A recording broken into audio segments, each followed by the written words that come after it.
Hello students, welcome again to my channel maths with Pooja. और आज हम एक और सेट प्रैक्टिस क्वेश्चंस का करने जा रहे हैं मैथ्स के लिए।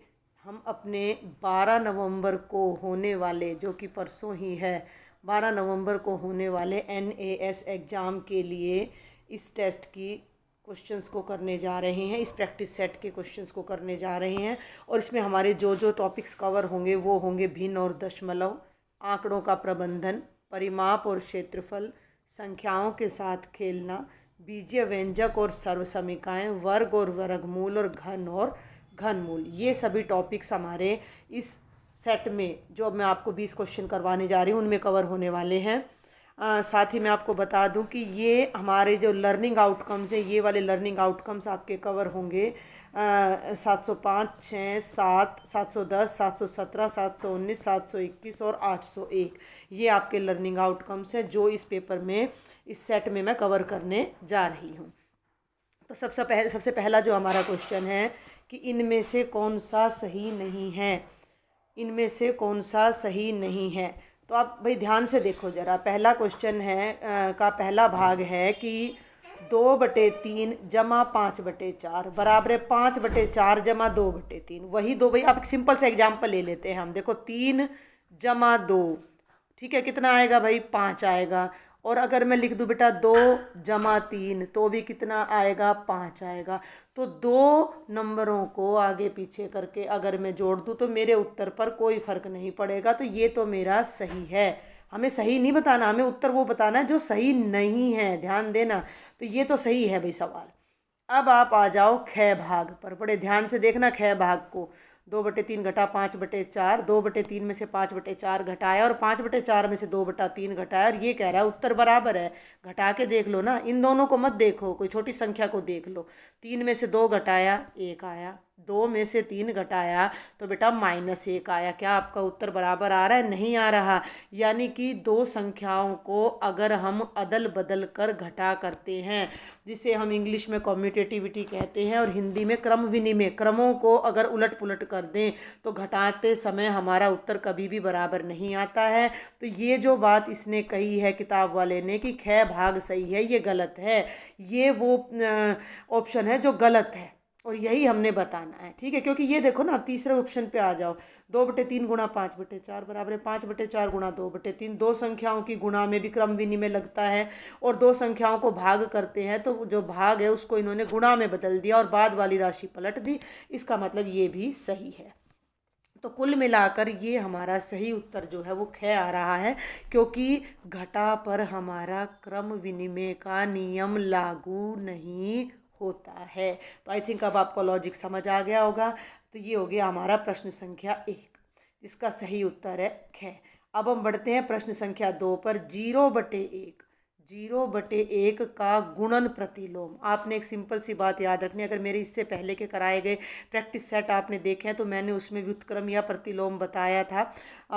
तो ये मैं आपको बता दूं कि मान लो 3/4 है, तो 3/4 का जो गुणन प्रतिलोम होता है वो 4/3 होता है, क्योंकि दोनों की जब हम गुणा करते हैं तो कट कर कितना आ जाता है? 1 आ जाता है। तो गुणन प्रतिलोम का मतलब उसी संख्या को उल्टा कर देना, उसी संख्या को उल्टा कर देना। तो अब भैया 0/1 का जो गुणन प्रतिलोम, गुणन एक होता है एडिशनल रेसिप्रोकल, यानी कि योज्यात्मक प्रतिलोम जिसको हम कहते हैं। तो इसका गुणन प्रतिलोम जो होगा वो होगा 1/0, और 1/0 गणित में परिभाषित नहीं है। 1/0 का कोई अर्थ नहीं है, तो हम इसको कहेंगे कि ये परिभाषित नहीं है। तो हमारा सही उत्तर चौथा आएगा, घ भाग आएगा कि भाई 0/1 का गुणन प्रतिलोम परिभाषित नहीं है। ठीक है भाई, आगे बढ़ते हैं हम। प्रश्न संख्या 3। प्रश्न संख्या 3 क्या कहती है कि निम्न में से किस संख्या के इकाई के स्थान पर 1 होगा। भाई आपने इकाई का स्थान देखना है, ठीक है, आपने इकाई का स्थान देखना है। तो सिंपल सा तरीका है कि पूरा सवाल मत करने बैठ जाना, एक बार जस्ट समझ लो। 19 के वर्ग का मतलब है 19 गुणा 19। अब भैया आपने इकाई का स्थान देखना है, तो इकाई का स्थान कब आएगा? जब इकाई को इकाई से गुणा करोगे, यानी 9 को 9 से गुणा करोगे, 81 आएगा। 81 में इकाई के स्थान पर 1 आ गया, तो आपका सही उत्तर यही हो जाएगा। बाकी आप ट्राई कर सकते हो। भाई 17 का वर्ग करो, तो 17 का वर्ग होगा बेटा 17 गुणा 17, 17 को 17 से करोगे 7 7 49, तो इकाई के स्थान पर तो 9 आने वाला है, तो ये होगा नहीं। 8 8 64, तो इकाई के स्थान पर 4 आएगा। 6 6 36, तो इकाई के स्थान पर 6 आएगा। तो जब भी कोई इकाई के स्थान का सवाल पूछा जाए, मान लो मैं कह दूं कि भाई 15 गुणा 17 का इकाई का अंक क्या है, तो 7 पंजे 35, 5 आएगा। पीछे पीछे का देखना है और कहीं जाना ही नहीं है। तो हमारा जो सही उत्तर आएगा वो क्या आ जाएगा। अब हम बढ़ते हैं प्रश्न संख्या 4 पर। एक पूर्ण वर्ग संख्या में इकाई के स्थान पर कौन सा अंक है? भाई ये संक नहीं है, कौन सा अंक नहीं हो सकता। एक बार मैं इस पेज को थोड़ा ऊपर सरका के आपको दिखा दूं कि चौथा ऑप्शन 3 है। ठीक है, चौथा ऑप्शन 3 है, यानी कि जो फोर्थ ऑप्शन है आपका वो 3 है। क्या कहता है, ध्यान से सुनो। पूर्ण वर्ग संख्या, कोई ज़्यादा बड़ा सवाल नहीं है, आप फटाफट से सभी संख्याएं बना के भी देख सकते हो। 1 का वर्ग 1 होता है, 2 का वर्ग 4 होता है, 3 का वर्ग 9 होता है, 4 का वर्ग 16 होता है, 5 का वर्ग 25 होता है। ठीक है भाई, और यही से बस संख्याएं होती हैं। 6 का वर्ग 36 होता है, 7 का वर्ग 49 होता है। तो आप देख सकते हो कि पूर्ण वर्ग के अंत में 1 भी आ रहा है, पूर्ण वर्ग के अंत में 6 भी आ रहा है, पूर्ण वर्ग के अंत में 5 भी आ रहा है, केवल 3 नहीं आ रहा, क्योंकि तुम 8 का पूर्ण वर्ग करोगे तो 64 आएगा। 9 का अभी मैंने आपको करके दिखाया 81, और 10 का 100। तो 3 वो है अंक जो किसी भी पूर्ण वर्ग संख्या में इकाई के स्थान पर नहीं आएगा। ध्यान से समझें, एक पूर्ण वर्ग संख्या में इकाई के स्थान पर कौन सा अंक नहीं हो सकता, तो वो अंक है 3। तो सही उत्तर आपका हो जाएगा ये घ भाग आपका। ठीक है भाई, बहुत ही आसान सा प्रश्न है। अब मैं आगे बढ़ती हूँ प्रश्न संख्या 4 पर। चुन्नी लाल की उम्र अभी 32 साल है। चुन्नी लाल है एक आदमी जो अभी कितने साल का है भैया? 32 साल का। ठीक है, 10 साल बाद कितने साल का हो जाएगा? 42 साल का। यहाँ तक बात समझे, आगे समझ में। चुन्नी लाल की उम्र अभी 32 साल है, 10 साल बाद उसकी उम्र उसके तीनों बच्चों की उम्र के जोड़ के बराबर हो जाएगी। ध्यान से सुनना मेरी बात को। उसके तीनों बच्चों की उम्र का जोड़ अब कितना है? जो भी प्रश्न पूछा जाए उसको मान लो। वो कह रहा है कि तीनों बच्चों की उम्र का जोड़ कितना है, मान लिया कितना है, x है। जो भी हमें प्रश्न पूछा है उसको गणित में गणित की सहायता से हम क्या मान लेते हैं कि x है।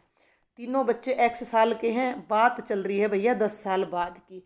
तीनों बच्चों का जोड़ 10 है, ध्यान देना, चाहे उनकी उम्र कितनी भी है, तीनों को जोड़ा तो 10 आ गया। तो 10 साल बाद पहले बच्चे की उम्र भी 10 साल बढ़ जाएगी, दूसरे बच्चे की उम्र भी 10 साल बढ़ जाएगी, और तीसरे बच्चे की उम्र भी 10 साल बढ़ जाएगी। तो जितने साल के अब वो तीनों बच्चे हैं उसमें 30 साल और जुड़ जाएंगे। समझ आ रही बात? भाई तीनों बच्चों की वर्तमान आयु का जोड़ x है। ये ध्यान रखना, मैं बार बार कह रही हूँ कि ये उन बच्चों की आयु का योगफल है जो कि x है। और 10 साल बाद तीनों बच्चे मिलाकर 30 साल बड़े हो जाएंगे, तीनों मिलाकर। और उनके पिताजी जो हैं चुन्नी लाल, वो 10 साल बाद कितने के हो जाएंगे? 42। तो भैया इस x का मान हमने निकालना है, तो 30 को उठाकर राइट साइड में ले जाओ, तो x कितना आ जाएगा? 42 घटा 30। और बेटा जी 42 में से 30 घटाइएगा तो कितना आ जाएगा? 12। और यही हमारा प्रश्न था कि तीनों बच्चों की आयु का योग कितना है? 12 है। तो हमारा सही उत्तर हो जाएगा थर्ड, यानी कि ग। फिर से समझ लें उस बात को कि अब अगर तीनों बच्चे 12 साल के हैं, ठीक है, और चुन्नी लाल कितने साल का है? 32 साल का। तो 10 साल बाद चुन्नी लाल तो हो गया 42 साल का। तीनों बच्चे मिलके 12 साल के हैं, तो छोटा बच्चा भी 10 साल बड़ा होगा, उससे बड़ा भी 10 साल बढ़ जाएगा 10 साल बाद, और उससे बड़ा भी। तो 30 और 12 ये भी कितना हो जाएगा? 42। तो सही ऑप्शन हो गया हमारा 12। चलें भाई आगे। प्रश्न संख्या 5। बीजीय व्यंजक 4x की 2 घटा 3xy 4x की 2 घटा 3xy को किस प्रकार बनाया गया है? पहला ऑप्शन 4 में एक्स स्क्वेयर को जोड़कर। जी नहीं, आप दूर से ही देख सकते हो कि 4 को एक्स स्क्वेयर से गुणा किया गया है। इसका मतलब क्या है? 1 मिनट बेटा। इसका मतलब क्या है? 4 गुणा x²। 4 गुणा x²। तो पहला ऑप्शन ये कह रहा है 4 में x² जोड़ा है, तो ये तो गलत कह रहा है। दूसरे पे आ जाओ। 4x और x को गुणा करके, ध्यान देना मेरी बात पर, यहाँ से देखो 4x और x को गुणा किया, बिल्कुल सही, क्योंकि इनकी गुणा आ जाएगी 4x की 2।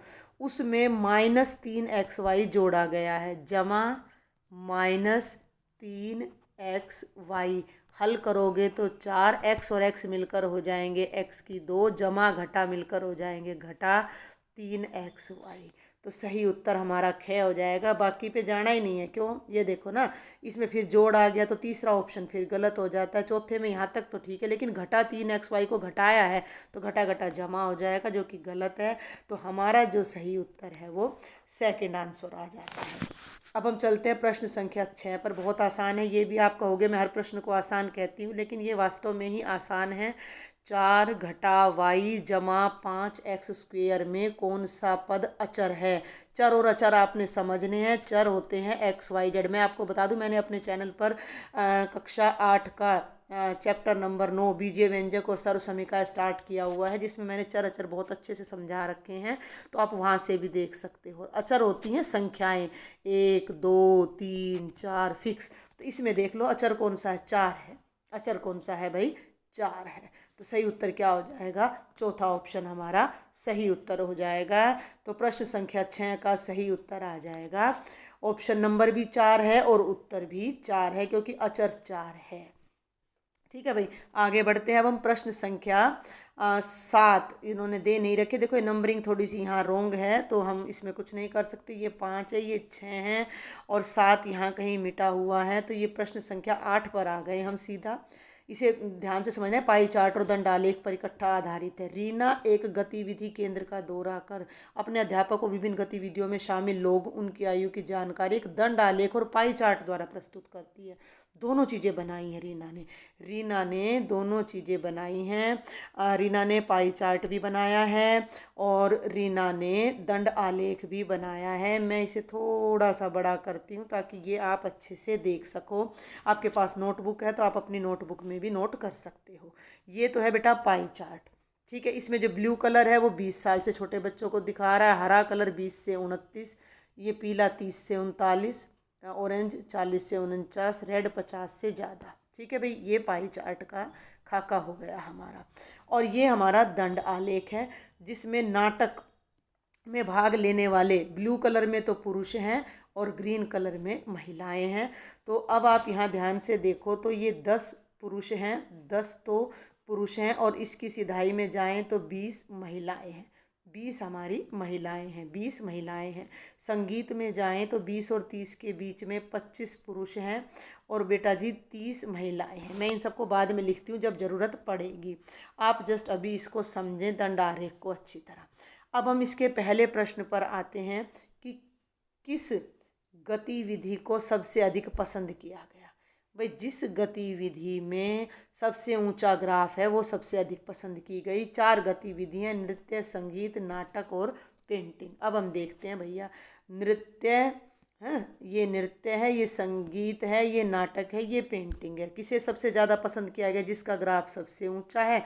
सबसे ऊंचा ग्राफ ये है नृत्य का, तो नृत्य को ही सबसे ज़्यादा पसंद किया गया। तो हम अपने सही ऑप्शन पर निशान लगा देते हैं कि नृत्य को सबसे ज़्यादा पसंद किया गया। अब हम आगे बढ़ते हैं कि प्रश्न 8 में दिए गए आलेख अनुसार कौन सी आयु के लोग गतिविधि में सबसे कम भाग लेते हैं। ध्यान देना, प्रश्न 8 में दिए गए आलेख अनुसार कौन सी आयु के लोग।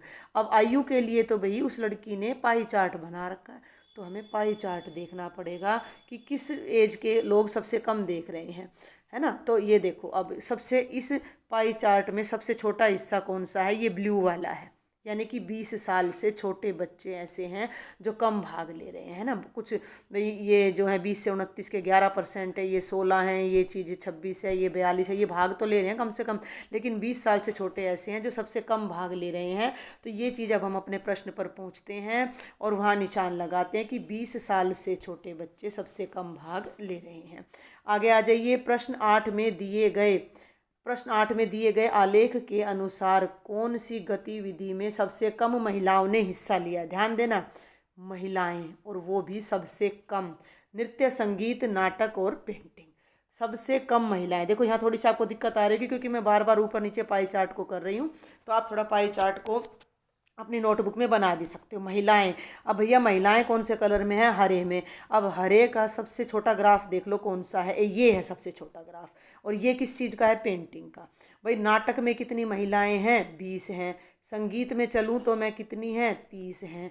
नृत्य पे चलूँ तो मैं कितनी हैं? 40 हैं। और भैया पेंटिंग पे चलूँ तो मैं केवल 5 महिलाएं दिखाई दे रही हैं, 5, यानी सबसे कम भाग महिलाओं ने पेंटिंग में लिया है। तो अब हम वापस जल्दी से अपने प्रश्न पर पहुंचते हैं। तो हमारा सही उत्तर आ जाता है घ भाग, यानी कि पेंटिंग में महिलाओं ने सबसे कम भाग लिया है।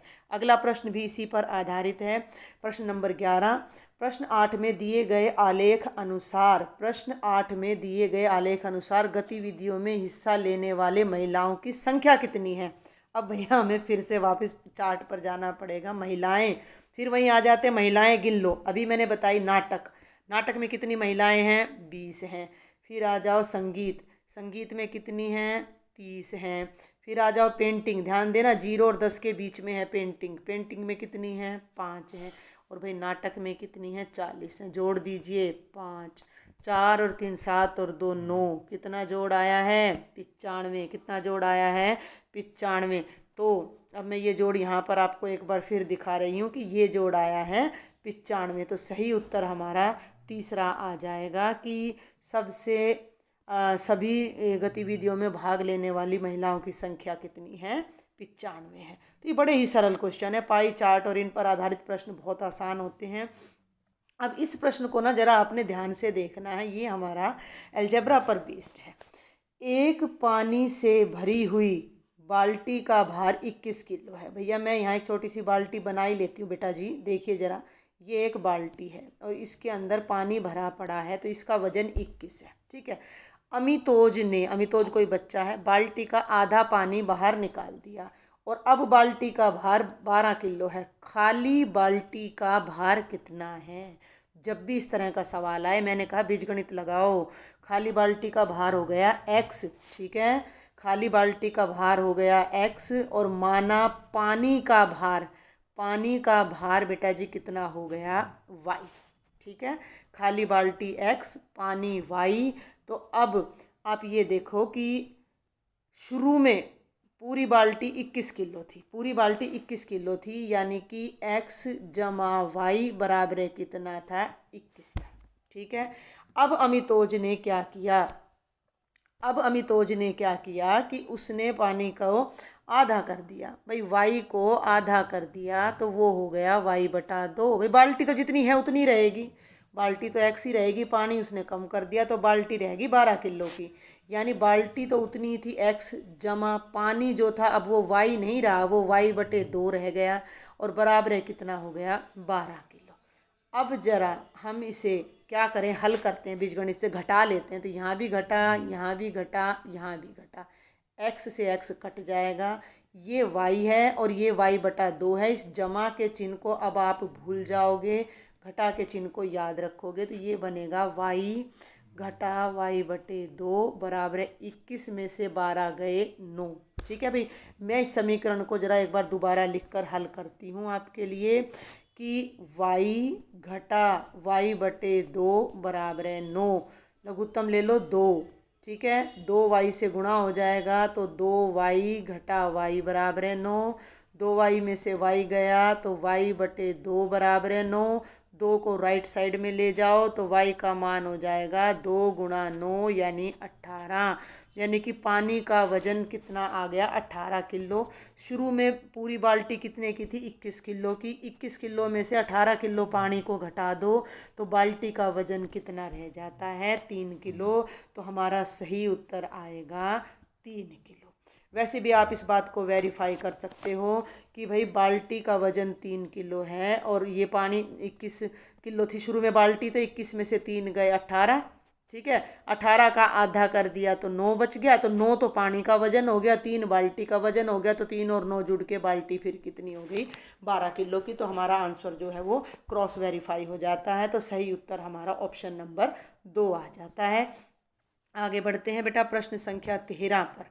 इस प्रश्न को बड़े ध्यान से आपने समझना है, थोड़ा सा अलग है ये प्रश्न, मैं कहूँगी। एक किताब के 89 पेज हैं, 89 पेज हैं, पर उनमें पेज नंबर गलत प्रिंट हो गए हैं। हर तीसरा पेज नंबर लिखना छूट गया है। किताब में इस प्रकार पेज नंबर लिखे हुए हैं कि 1 2, फिर 3 नहीं है बेटा, 4 है, 5 है, फिर 6 नहीं है, 7 है, 8 है, यानी 3 के सारे मल्टीपल छूट गए। तो अंतिम पेज पर क्या पृष्ठ नंबर प्रिंट हुआ होगा? ठीक है, थोड़ा सा अजीब है ये क्वेश्चन। मैं क्या करती हूँ, हम एक 10 पेज लेकर चलते हैं। मान लो ये किताब में 10 पेज है, 1 2 3 4 5 6 7, चलो 7।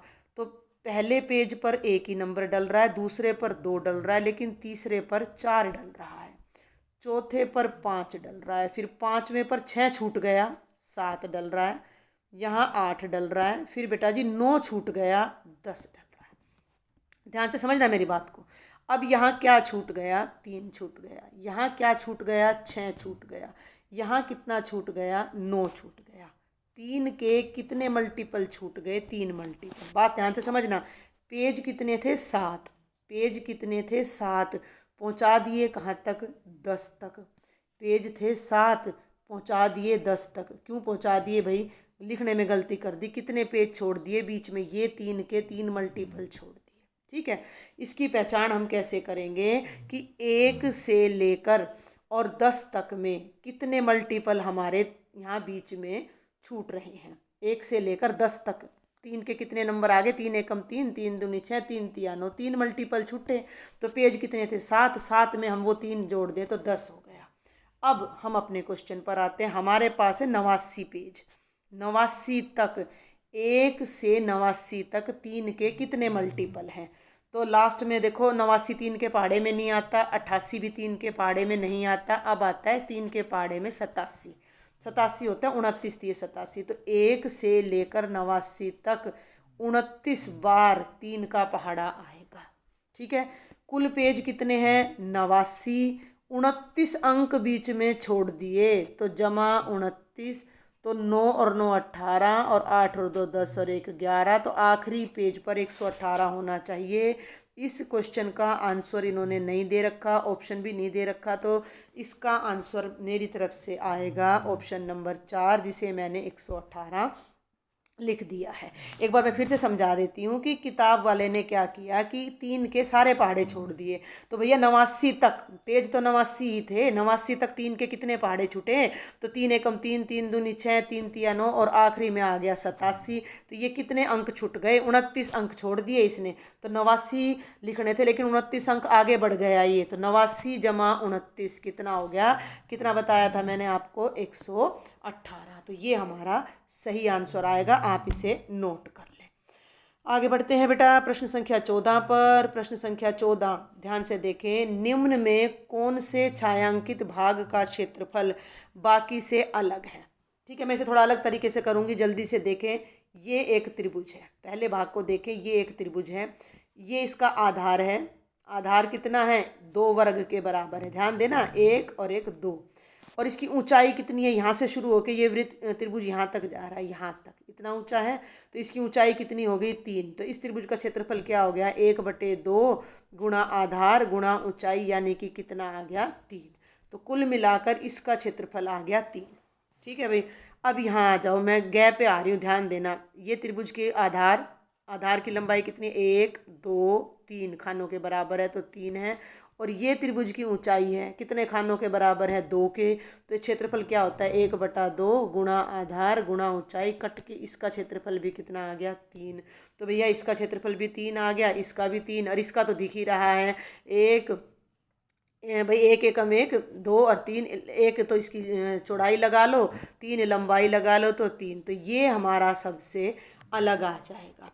वैसे भी अगर आप चाहो कि समानांतर चतुर्भुज है, तो समानांतर चतुर्भुज का क्षेत्रफल क्या होता है, आधार गुणा संगत ऊंचाई। तो आधार मान लिया ये है, तो आधार तो हो गया 1, ठीक है भाई, आधार हो गया हमारा 1। और संगत ऊंचाई हमारी जो है वो कितनी आ रही है, ये आ रही है। संगत ऊंचाई कितनी आ रही है, ये आ रही है। और जब हम इस भाग को देखते हैं, ये देखिए, तो इसका आधार 1 है और संगत ऊंचाई हमारी 3 है। तो बेस इंटू हाइट यानी 1 गुणा 3, तो भाई ये भी मेरा 3 ही आ रहा है। तो चारों का एरिया समान आ रहा है। और वैसे भी अगर हम इस प्रश्न को ध्यान से देखें तो हमें इनके आगे कोई भी ऑप्शन गिवन नहीं है, ठीक है। वैसे इन्होंने घय भाग कहा हुआ है, तो मुझे यह उत्तर ठीक नहीं लग रहा है। तो यहाँ पर मैं कहूँगी कि चारों ही एरिया हमारे समान है। तरीका मैंने आपको बता दिया निकालने का, 1/2 आधार गुणा ऊंचाई से त्रिभुज का निकाला, 1/2 आधार गुणा ऊंचाई से इस त्रिभुज का निकाला, लंबाई गुणा चौड़ाई से आयत का निकाला, और ये हमारा समानांतर चतुर्भुज है। तो आधार गुणा संगत ऊंचाई, क्योंकि देखो ऊंचाई नहीं मिल रही तो इसको आगे बढ़ाया और ये हमारी ऊंचाई हो जाती है। तो हमारे सबका आंसर 3 आ रहा है। तो इसमें से कोई भी गलत नहीं है। ये बाई चांस कोई मिस्टेक हो रही है तो आपको एग्जाम में इस तरह के क्वेश्चन नहीं मिलेगा भाई जिसमें मिस्टेक हो। तो अभी हम कहेंगे कि इसमें से कोई भी ऐसा नहीं है जिसका क्षेत्रफल अलग हो। अब हम आगे बढ़ते हैं प्रश्न संख्या 15 पर। निम्न दंड आलेख किसी बिजली उपभोक्ता के 1 वर्ष के महीने की बिजली खर्च को दर्शाता है। ये बहुत ही आसान प्रश्न है। थोड़ा सा मैं चित्र को बड़ा कर देती हूँ आपके लिए।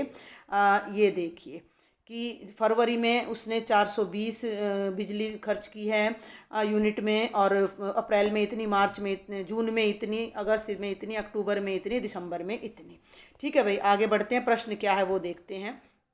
कुल कितनी बिजली यूनिट खर्च हुई, ठीक है, कुल कितनी बिजली यूनिट खर्च हुई। इसका सीधा सा मतलब क्या है कि हमने इन सब को जोड़ना है, हमने इन सबको जोड़ना है। तो हम जल्दी से यहाँ लिख लेते हैं 420, और बेटा जी फिर लिख लेते हैं 525, जमा बहुत आसान है 735, उसके बाद हम लिख लेते हैं 630, 490 और 350, 490 और 350 जोड़ दो भाई जल्दी से। अब इसको कितना आसान है, 5 और 5 10, हासिल पाई 1 है भाई ये यहाँ पर। तो 2 और 1 3 और 2 5 और 3 8 और 3 11 और 9 20 और 5 25, हासिल पाई फिर से 2, 4 और 2 6 और 5 11 और 7 18 और 6 24, 24 और 4 28 और 3 31, 3150 यूनिट बिजली आपकी खर्च होती है। तो हम देखते हैं क्या हमारे उत्तर में कहीं 3150 है, बिल्कुल है। तो हमारा सही उत्तर हो जाता है उत्तर नंबर 1। और आगे बढ़ते हैं भाई। अब हम वर्ष के विभिन्न महीनों में खर्च की गई बिजली का माध्य क्या होगा भाई। माध्य क्या होता है, माध्य होता है आंकड़ों का योग बटे आंकड़ों की संख्या। अब आप देखो कि महीने कितने थे वो ऊपर, तो महीने देखो तो 1 2 3 4 5 6, और इन महीनों में कितनी बिजली यूज हुई है 3150। माध्य निकालने के लिए 6 से भाग कर दो, 6 पंजे 30 और 6 पंजे 30, 1 बच गया, 6 दूनी 12 और फिर 6 पंजे 30, तो 525 आपका माध्य आ जाता है। हम प्रश्न पर चलते हैं कि बिजली का माध्य क्या होगा, माध्य कितना होगा। तो ये आपके सामने उत्तर है 525। तो हमारा दूसरा ऑप्शन बिल्कुल सही है। अगला प्रश्न है प्रश्न संख्या 18। x और y के योग का आधा, कितना आसान है, को किस प्रकार गणितीय रूप में प्रदर्शित किया जा सकता है। थोड़ा छोटा कर रही हूँ मैं। x और y के योग कर दो भाई। x और y का योग का मतलब x जमा y, आधा का मतलब बटे में 2। तो ये हमारा उत्तर होना चाहिए। देख लो कौन सा है, प्रश्न संख्या 2। तो ये तो बहुत ही आसान प्रश्न है, ये तो भाई वास्तव में आसान प्रश्न है। अब आगे चलते हैं प्रश्न संख्या 19 पर। शब्बू हलवाई की दुकान पर एक ही प्रकार की वर्गाकार थालियों में अलग अलग मिठाई रखी है। बेटा 20वें क्वेश्चन पर पहुंचने से पहले मैं एक बार कहना चाहूँगी कि मेरे लेक्चर्स अगर आपको अच्छे लगते हैं तो मेरे चैनल को ज़रूर से ज़रूर सब्सक्राइब करो, अपने ज़्यादा से ज़्यादा फ्रेंड्स को, रिलेटिव्स को शेयर करो, क्योंकि मैं 8th क्लास से लेकर 12th क्लास तक हर क्लास के लेक्चर अपने चैनल पर अपलोड करती हूँ। Please do share. तो आगे बढ़ते हैं बेटा। ये है शब्बू हलवाई की दुकान पर वर्गाकार में, एक में घेवर है, एक में मीठी कचौड़ी है, एक में चमचम है और एक में बेसन की मिठाई। आपके मुंह में पानी आ गया होगा ये सब सुनकर। एक ही प्रकार की थालियों में अलग अलग मिठाई रखी है। प्रश्न है, कौन सी मिठाई सबसे ज़्यादा स्थान घेर रही है? अरे ध्यान से देखो, इस घेवर ने पूरी थाली को घेर रखा है। ये 4 कचौड़ी हैं, इसने पूरी थाली को घेर रखा है। ये बेशक 9 है, लेकिन इसने भी पूरी थाली को घेर रखा है। बेसन की मिठाई जो भी है, बर्फ़ी है, लड्डू है, इसने भी। तो चारों ने बराबर बराबर जगह घेर रखी है। तो किसी ने भी कम ज़्यादा जगह नहीं घेर रखी। हम कहेंगे सभी मिठाइयाँ बराबर स्थान घेर रही हैं। ठीक है भाई, ये है हमारे इस पेपर का लास्ट क्वेश्चन। Question number 20। एक आयताकार खेत का क्षेत्रफल, ठीक है, जिसकी लंबाई उसकी चौड़ाई की दुगनी है। ध्यान देना, लंबाई चौड़ाई से दुगनी है। अगर मैं चौड़ाई को x मान लूँ तो जो लंबाई है वो चौड़ाई से दुगनी है। बात को समझो मेरे को, कि अगर चौड़ाई x है तो लंबाई 2x है। ठीक है भाई, चौड़ाई x है, ब्रेड्थ x है, लेंथ 2x है, और उसका जो क्षेत्रफल है वो 2450 वर्ग मीटर है। खेत का जो क्षेत्रफल है वो 2450 वर्ग मीटर है। तो हमारा जो क्षेत्रफल होता है, ध्यान दें भाई ज़रा, अगर चौड़ाई x है तो लंबाई हमारी कितनी है? 2x है। तो हमारा जो क्षेत्रफल है वो क्या होता है? लंबाई गुणा चौड़ाई। क्या होता है भाई? लंबाई गुणा चौड़ाई। तो हम कर रहे थे कि लंबाई जो है वो चौड़ाई से, अगर मैं चौड़ाई को x ले लेती हूँ तो लंबाई मेरी 2x आ रही है और क्षेत्रफल 2450 आ रहा है। तो क्षेत्रफल क्या होता है? लंबाई गुणा चौड़ाई, L गुणा B बराबर है 2450। ठीक है, हमने करना क्या है? परिमाप निकालना है। तो इसको पहले हल कर लो भाई। 2x की पावर 2 बराबर है बेटा जी 2450। ठीक है, तो ये x की 2 तो हमारा इधर ही रह गया, और 2450 के ये जो 2 है ये इसके नीचे चला गया। काटोगे तो 2 एकम 2, 2 दूनी 4, 2 दूनी 4, 2 पंजे 10। ये आ गया x स्क्वेयर बराबर है 1225। अब यहाँ से हम x स्क्वेयर की वैल्यू निकालते हैं। x स्क्वेयर है 1225। वह स्क्वेयर हटाने के लिए हम दोनों तरफ कर देते हैं वर्गमूल। 1225 का हमने निकालना है वर्गमूल। तो वर्गमूल से तो ये वर्ग कट गया, तो x आ जाएगा 1225 का वर्गमूल। और लंबी विभाजन विधि से जब आप निकालोगे तो 3 तिया 9, और भाई 12 में से 9 गए 3, और 3 और 3 का जोड़ 6, और ये 5, 35 आ जाएगा। तो x की वैल्यू आ जाएगी 35। ठीक है भाई, x की वैल्यू 35 का मतलब चौड़ाई 35 है, लंबाई उसकी दुगनी है तो 70 है। लंबाई 70 है, चौड़ाई 35 है। हमें परिमाप निकालना है। तो परिमाप क्या होता है? परिमाप का सूत्र होता है 2 ब्रैकेट लंबाई जमा चौड़ाई, यानी कि 2 ब्रैकेट 70 जमा 35, यानी 2 ब्रैकेट में 105, और 105 को 2 से गुणा करोगे तो 210 मीटर आपका परिमाप आना चाहिए। तो अब हम देखते हैं कहीं 210 है इसमें। तो यस, हमारा जो लास्ट ऑप्शन है वो 210 मीटर है। तो बेटा ये मैंने आपको एक सैम्पल पेपर आज करा दिया है, जिसमें मैंने आपको बताया था कि कौन कौन सी हमारे टॉपिक्स इसमें कवर हो रहे हैं। ये वो सब टॉपिक हैं जिन पर आधारित ये 20 क्वेश्चंस मैंने आपको कराए हैं। आप इन्हें देखें, समझें और अपने 12 तारीख को आने वाले पेपर की तैयारी करें। Thank you students.